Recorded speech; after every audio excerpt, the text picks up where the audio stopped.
Ang Suzuki ay isa sa mga sikat na motorcycle manufacturer hindi lang sa Pilipinas, kundi sa buong mundo.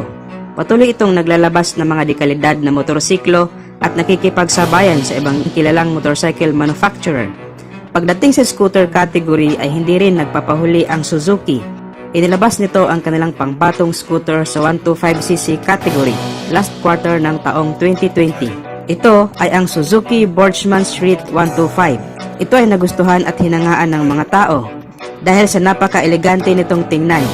Ang Suzuki Boardman o Suzuki Skywave, kung tawagin nila sa bansang Japan, ay kilala sa buong mundo bilang isang reliable, stylish, good-performing maxi scooter. Sa pagmarket ng Suzuki sa Boardman Street 125 dito sa Pilipinas, ay nabibilang siya sa 125cc category.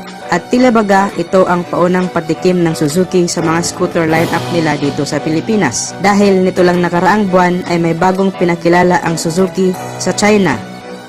At sa pagkakataong ito ay nasa 150cc maxi scooter na siya. Ito ay ang Haozu UHR 150.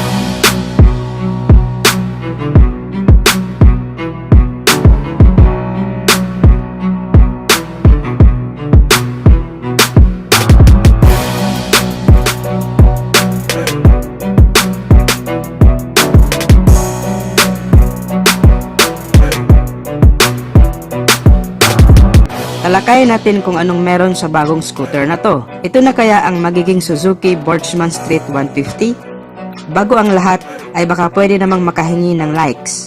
Pindutin na rin ang subscribe at bell icon para lagi tayong updated sa motorcycle news and reviews. Paki-follow na rin ang ating Facebook fan page. Suportahan po natin ang kapwa Pinoy YouTuber. Maraming salamat po. Pinakilala na nga ng Suzuki ang kanilang bagong scooter sa bansang China na may official name na Haozu UHR 150. Ang Haozu at Suzuki Motorcycle Manufacturer ay kilala bilang isang alay o magkasosyong kumpanya at madami na silang nagawang motor sa nakalipas na taon.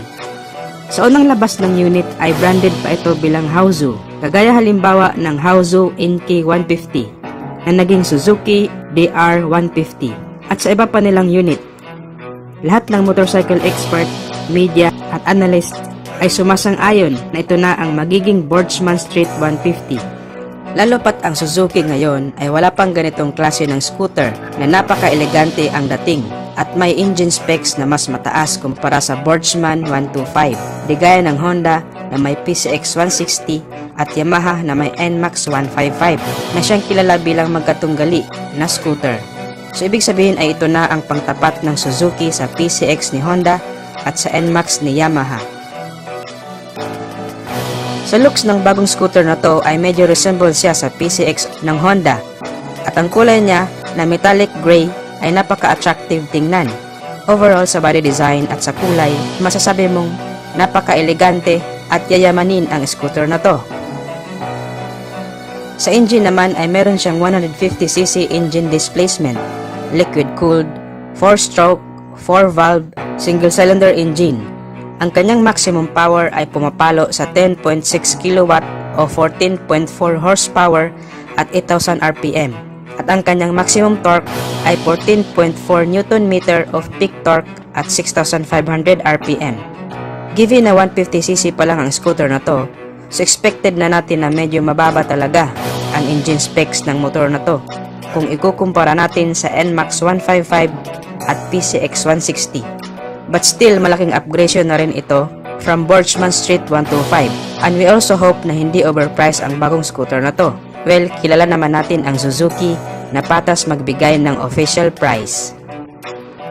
Pagdating sa features ay siksik at panalong-panalo ang kanyang features. Dahil naka-full LED na ang lahat ng kanyang lighting system. From headlight, tail light at signal light. Meron na din itong DRL o daytime running light at sumasabay na rin sa uso dahil naka-smart key system na rin ang scooter na to. Ibig sabihin ay keyless na siya at less hassle din sa pagpaandar ng motor. Widescreen na din at naka-fully digital panel na din ang kanyang instrument panel at colored na din ang mga icons at indicator na makikita mo sa instrument panel na to. Very elegant talagang tingnan. Very visible sa umaga, lalo na sa gabi. Aside sa pangunahing impormasyon na makikita mo sa kanyang screen, like speedometer, odometer, fuel at iba pa, ay meron na rin daw itong tire pressure monitoring indicator na magpapaalala sa'yo kung kulang o sobra ba ang hangin ng iyong gulong.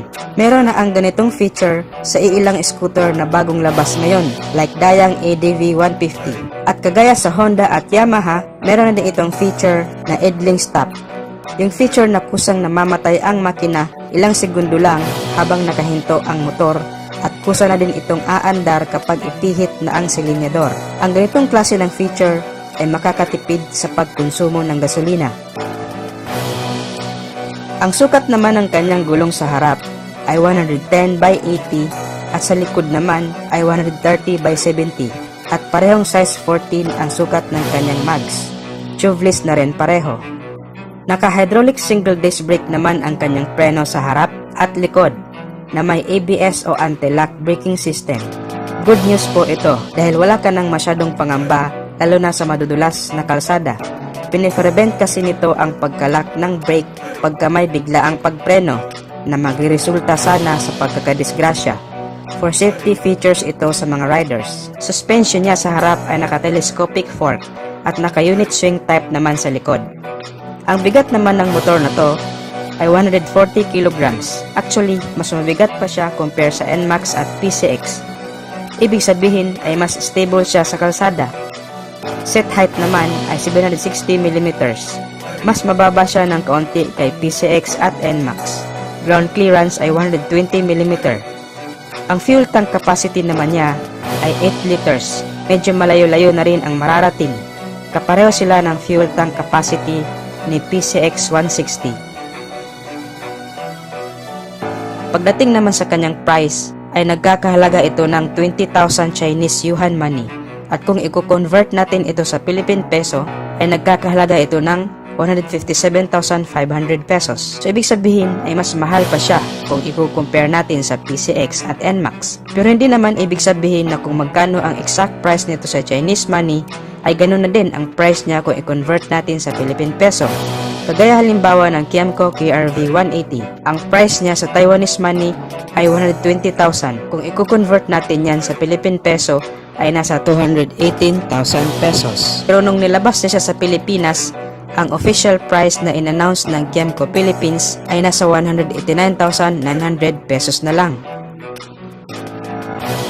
So kung sakali man na dumating ito sa Pilipinas at kung ang presyo nito ay ka-level o mababa lang ng kaunti compare kay NMAX 155 at PCX 160, ay sigurado ako na papatok ito sa masa dahil napakaganda ng looks at features ng scooter na to at subok na din ang kanyang kalidad. So antabayan na nating ilabas ang scooter na to ng Suzuki at Haozu. So make sure na nakasubscribe kayo sa ating YouTube channel para sa latest update ng motor na to. Mag-iwan na rin ng likes bilang suporta sa ating video. Feel free na rin na mag-comment kung ano ang masasabi niyo sa scooter na to. Shoutout nga pala kay Aurora Vlogger, Haris TV at Bunso Channel. So dito ko natatapusin ang video natin mga ka-Wizard Moto. Maraming salamat sa inyong walang sawang pagsuporta. God bless as always and ride safe.